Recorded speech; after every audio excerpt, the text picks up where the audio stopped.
Soldiers. பொதுவாக Marvel படத்தில் பார்த்தீங்க அப்படின்னா ஏகப்பட்ட சீன்களை வந்து பயங்கரமாக எடுப்பாங்க. பட் சில நேரங்களில் இது தேவையில்லைங்கோ அப்படின்னு வட்டி தூக்கி போட்டுருவாங்க. அந்த மாதிரி வந்து சென்சார் பண்ணி டெலிட் பண்ணப்பட்ட சீன்கள் என்ன, அதில் முக்கியமான சீன் என்ன அப்படின்றத பார்க்க போகிறோம். ஏன்னா அவங்க இஷ்டத்துக்கு தான் போட்டு வச்சிருப்பான். இப்படி சில சீன்கள் தான் ஏன்னா விட்டுனீங்க, இது படத்தில் நடந்துருக்கு மேடா அப்படின்னு நம்மளே ஃபீல் பண்ணுற அளவுக்கு ஒரு சீன்ஸ் இருந்திருக்கும். அப்படி எதெல்லாம் தூக்குனாங்க, எதெல்லாம் வச்சாங்க அப்படின்றதான் இந்த இதாக பார்க்க போகிறோம். அதாவது sensor and deleted scenes from MCU movies. Not only MCU, பொதுவாக மார்வல் மூவிஸ் இது தெரியாம போடுறேன். ஓகேவா, காத்திருப்போம். வீடியோவில் போகிறதுக்கு முன்னாடி யாரெல்லாம் மார்வல் ஃபேன்ஸோ இதை லைக் பண்ணுங்க. குறிப்பாக கீழே ஹைப் ஆப்ஷன் இருக்கும். ஓகே, ஹைப் ஏற்றி விட்டுருக்கேன். ஓகே, ஓரம் சொல்ல போயிடலாம். நான் கதசாமி. இந்த ஷோ டிடெக்டிவ் கதசாமி.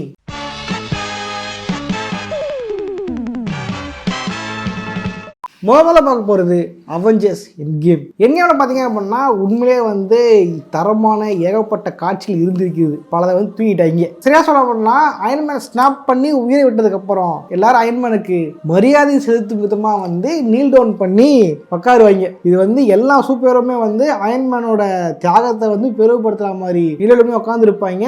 அந்த சீன் வந்து பயங்கரமாக இருந்திருக்கும் டெலிட்டட் சீனில் பார்க்கும்பொழுது. ஆனால் இது ஏன் கட் பண்ணாங்கன்ட்டு இது வரைக்கும் தெரியவே இல்லை.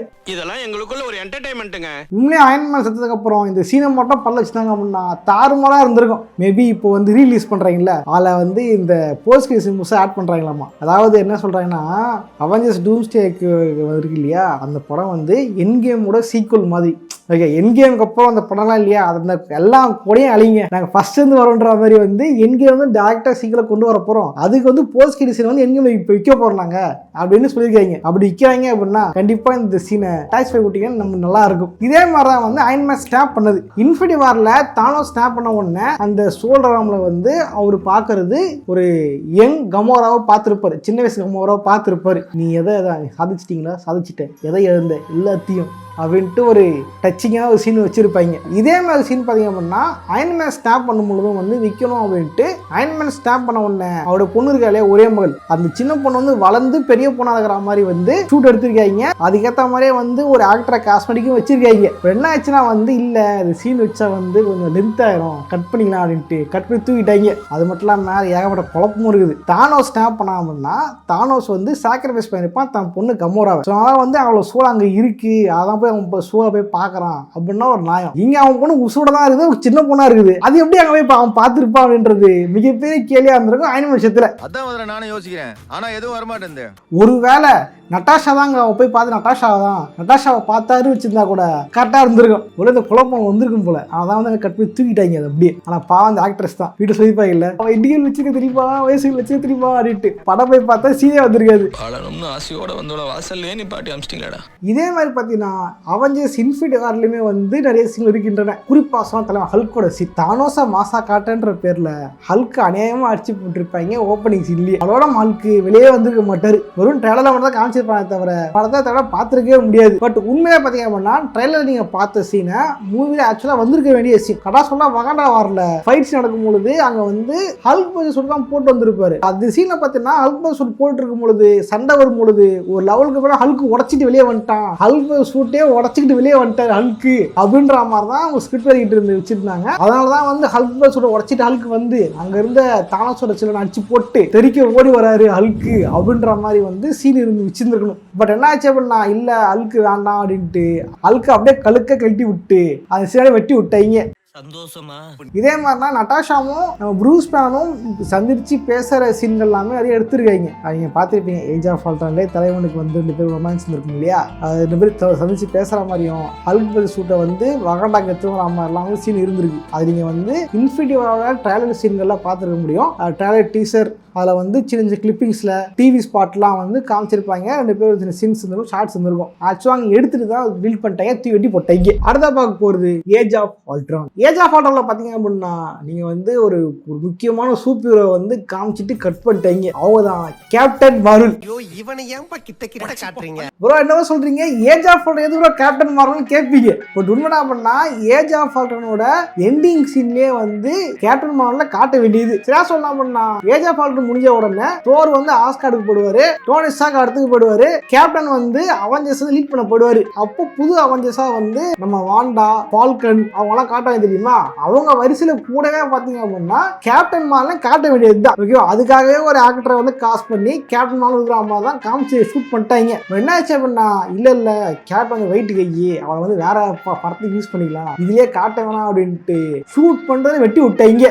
பெரிய கேரக்டருங்க, அந்த கேரக்டருங்க அதுல கொடுத்துக்கு நாசம் பண்ண நினைச்சிருப்பாங்க போல. பட் என்ன பண்றது, அது மட்டும் முதல்ல படிந்தாங்க அப்படின்னா நம்ம கேப்டன் மார்ல மார்ச் 8 2019 முன்னாடியே பார்த்துருக்க முடியும் ஏஜ் ஆஃப் ஆல்ட்ரான்ல. அப்படி சீக்கிரட்டா கொடுத்து என்ன பிரயோஜனம்? ஒரு படம் தான் ஓடிச்சு, அதுக்கப்புறம் என்ன படம் ஓடவில்லை, கண்டுக்கவும் இல்லை, அந்த கேரக்டரை மதிக்கவும் இல்லை.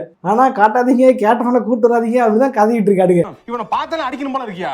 இன்னொரு முக்கியமான சீனா வந்து கேப்டனோட ஹெல்மெட். பொதுவா நம்ம கேப்டன் எந்த ஒரு சண்டைக்கு போகும்போதும் ஹெல்மெட் போட்டு தான் போயிருப்பாரு. பட் ஏஜ் ஆஃப் ஆல்ட்ரான் மட்டும்தான் தலைவன் வந்து அந்த ஹெல்மெட் போடாம வந்திருப்பாரு. இன்ஃபினிட்டி வார்லயும் போட்டுற மாட்டாரு.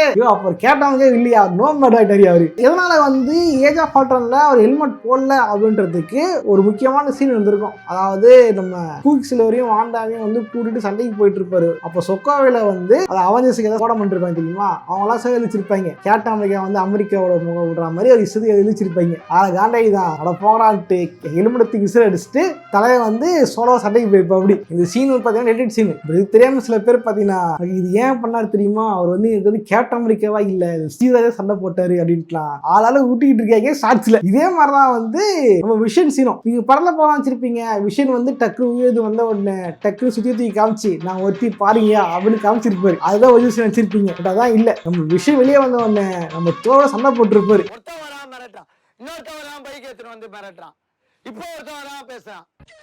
தோருக்கு ஒரு ஃபைட் ஒன்று இருந்திருக்கும், அது கொஞ்சம் லென்த்தா இருந்திருக்கும். பட் எதுக்கு லென்த் சீன் அப்படின்ட்டு அந்த சீன் கட் பண்ணி தூக்கிட்டாங்க. விஷயம் வந்த உடனே அவர் வந்து நல்லவருங்க அப்படின்ற காமிச்சிருப்பாங்க. அடுத்த பார்க்க போறது amazing Spiderman 2.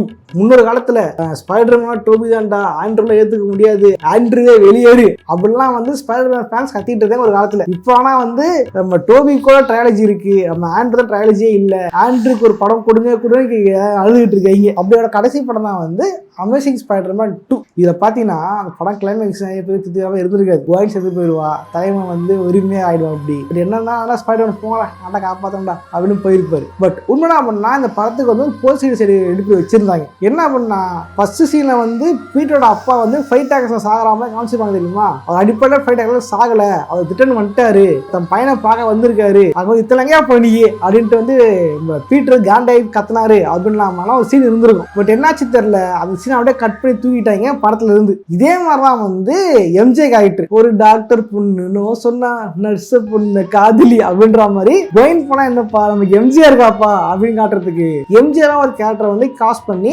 Peter MGR meet பண்ற மாதிரிலாம் வந்து போஸ்ட் கிரெடிட் சீனை வந்து எடுத்திருந்தாங்க இந்த படத்துல. அமேசிங் ஸ்பைடர்மேன் 3க்கு ஒரு லீடாகவும் வந்து கொடுக்கலாம் அப்படின்னு வச்சிருந்தாங்க. என்னாச்சு ஏதாச்சும் தெரியல, அதை கட் பண்ணி தூக்கி விட்டாங்க. தூக்கிட்டு இந்த அமேசிங் ஸ்பைடர்மேன் 2 கிளைமேக்ஸ் சீன் தெரியுமா, போஸ்ட் கிரெடிட் சீனா என்ன படத்துல போஸ்ட் கிரெடிட் வச்சாங்க தெரியுமா? X Men days of future past. இந்த படத்தோட சீன் எடுத்து இல்ல போஸ்ட் கிரெடிட்ஸ் தான் வச்சாங்க. என்னடா அடுத்த படத்துல ஸ்பைடர்மேன் வந்து எக்ஸ்மேன் கிட்ட போயிடுறா, எக்ஸ்மேன் கிராஸ் ஓவர் போனாங்களா கலந்துட்டு இருக்கானுங்க. அப்புறமா தெரிஞ்சது இது எதுக்குமே சம்பந்தம் கிடையாது, days of future past spiderman வரப்போறதும் கிடையாது. April pool.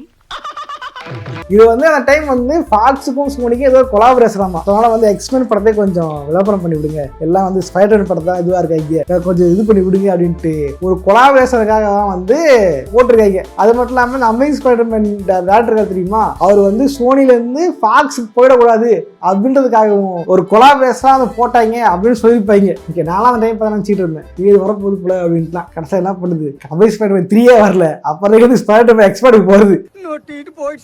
அமேசிங் ஸ்பைடர்மேன்ல ஏகப்பட்ட குழப்பம் இருக்குங்க. முன்னாடி தொப்பி போட்டு ஒருத்தன் வந்தாலும் அவன் யாரு, எதுக்கு வந்தான், எதுக்கு வில்லன்லாம் ஒண்ணு கூட்டினான், அது என்னென்ன எதுனே தெரிஞ்சிருக்காது. ஒரு அமேசிங் ஸ்பைடர்மேன் 3 தெரிஞ்சிருக்குமோ என்னமோ. கடைசி என்ன பண்றது, நமக்கு எம்சியூக்கு ஒரு சாமான ஸ்பைடர்மேனுக்காக அமேசிங் ஸ்பைடர்மேனை வந்து அப்படியே மண்ணப்புள்ளி போட்டாங்க. அடுத்த பார்க்க போறது தோர் மூவிஸ். தோரோட மூவிஸ் அப்படின்னு பாத்தீங்கன்னா ஃபர்ஸ்ட் வந்து நம்ம லோக்கி வந்து இந்த தோரை சுத்தி தூக்குறது சீன் தான். லோக்கிக்கு வந்து ஒரு ராஜாவா இருக்கணும், ஆஸ்கார்டு விரும்பும் ஒரு மனனா இருக்கணும், தோர் கூட ராஜாவா நான் தான் ராஜாவா இருக்கணும் அப்படின்ட்டு ஆசை இருக்கும் இல்லையா. தோட சுத்தி நான் தூக்கிட்டேன்டா நான் தானா ராஜா அப்படின்ட்டு கெத்தா வந்து மக்கள் முன்னாடி காட்டுற மாதிரியும் மக்கள் வந்து ஆறாவாரமா கொட்டுற மாதிரியும் வந்து அந்த சீன் இருந்திருக்கும். பட் அது ஒரு இமேஜினரி சீன் தான். ஓகே, அவர் ஒரு மனசு நினச்சி பார்க்குற மாதிரி ஒரு சீன் காமிச்சிருப்பாங்க. பட் அப்படி இருந்து ஏன் தூக்குனாங்க அப்படின்றது தெரியவில்லை.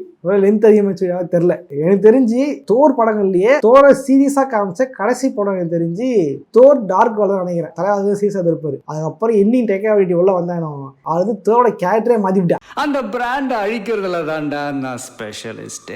இதான் சொன்னா தோர் ரங்கநாத். அந்த டைம் தோர் ரங்கநாத் பேர் வாயிலே வரல. பல பேர் வந்து தோர் ரங்கநாதன் சொல்லிட்டு இருந்தாங்க.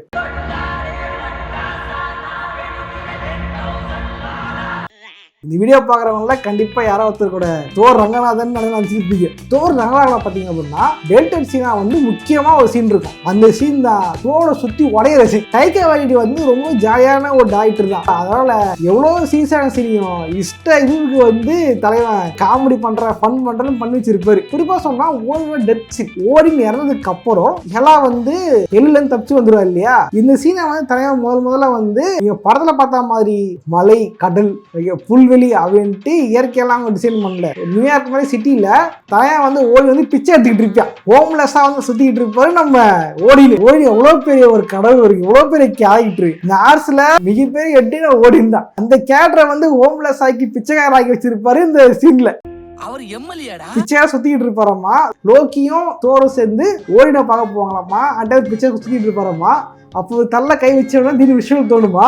அந்த நேரத்துல ஹலா வந்து ஓடிட கத்தில குத்தி போட்டு போயிடலாமா. அங்கதான் சுத்தி விடாம எடுத்திருப்பாங்க இந்த படத்தை. ரொம்ப என்னன்னா இந்த சீன் இருக்கு இல்லையா, சுத்தி விட சீன், இது வந்து தோர் ரங்கநாதனோட ஃபர்ஸ்ட் டீசர்ல காமிச்சிருப்பாங்க. ஒரு சிட்டிக்குள்ள நாம தான் இருந்திருக்கும் அந்த சீன். தெரியல, அந்த சீனே சரியில்லை. ஒரு கேரக்டர் எவ்வளவு எமோஷனான சீன் இருக்க வேண்டிய சீனை நம்ம இஷ்டத்து காமெடி ஆகி வச்சிருப்போம் அந்த படத்துல. இல்ல இது சரியில்லை, நீ மாத்து அப்படின்ட்டு தான் நம்ம படத்துல பார்த்த விஷயம் கொண்டு வந்திருப்பாங்க மாறு. இது மட்டும் இல்ல, அந்த படத்துல ஏகப்பட்ட மொக்க வந்து வெட்டி தூக்கிட்டாங்க. இதே மாதிரி சீன் பாத்தீங்க அப்படின்னா அந்த grand master scene. Grand master வந்து பயங்கரமான ஆளு தான் காட்டுவாங்க. ஆனா தலையை வந்து ஜாலியா இருப்பாரு, இதுவா இருப்பாருன்ட்டு ஒல்லுசபா காமெடி மாதிரி வந்து ஃபன் எடுத்துச்சிருப்பாங்க கிராண்ட் மாஸ்டர் கேரக்டர். அது ஃபன் பண்ற மாதிரி ரிலாக்ஸா இருக்கும். அதெல்லாம் தூக்கிட்டாங்க. இதே மட்டும் இல்ல, டைகா வாய்ட்டி எடுத்த தோர் லெவன் தண்டர் அதுலயுமே சேர்த்து தூக்கி இருப்பாங்க. குறிப்பா சொன்னா ஜீவ்ஸ் வந்து அந்த தண்டர் போர்டை வந்து இவனோட கொடுக்குற சீன், யாருக்கிட்ட தோட கொடுக்குற சீன். அந்த சீனுக்கு முன்னாடி பாத்தீங்கன்னா வந்து தோர் வந்து ஒரு லவர் வந்து சாகல பாத்தீங்கன்னா கேன்சர்ல பார்க்க வந்திருப்பா. அப்படி இப்போ வந்து நம்ம ஜீவ்ஸ் வந்து ஐசியூ திட்டு வந்துட்டு இருப்பா. அப்படி என்னைய வச்சு ஒன்னும் காமெடி பண்ணலையே.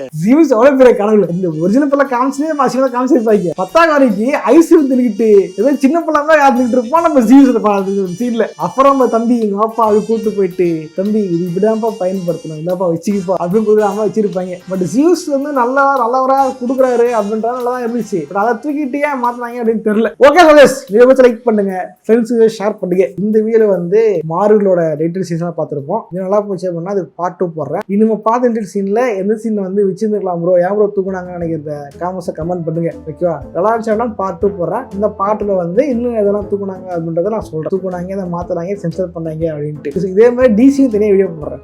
டிசி பேசலாம் கவலைப்படாதீங்க. அப்புறம் சும்மா போறீங்க கீழே கமெண்ட் பாக்ஸ் ஹைப் ஆப்ஷன் இருக்கும், ஹைப் விடுங்க. நானும் இதே மாதிரியான இன்னொரு சுவாரஸ்யமான வீடியோ சந்திக்கிறேன். பாய்.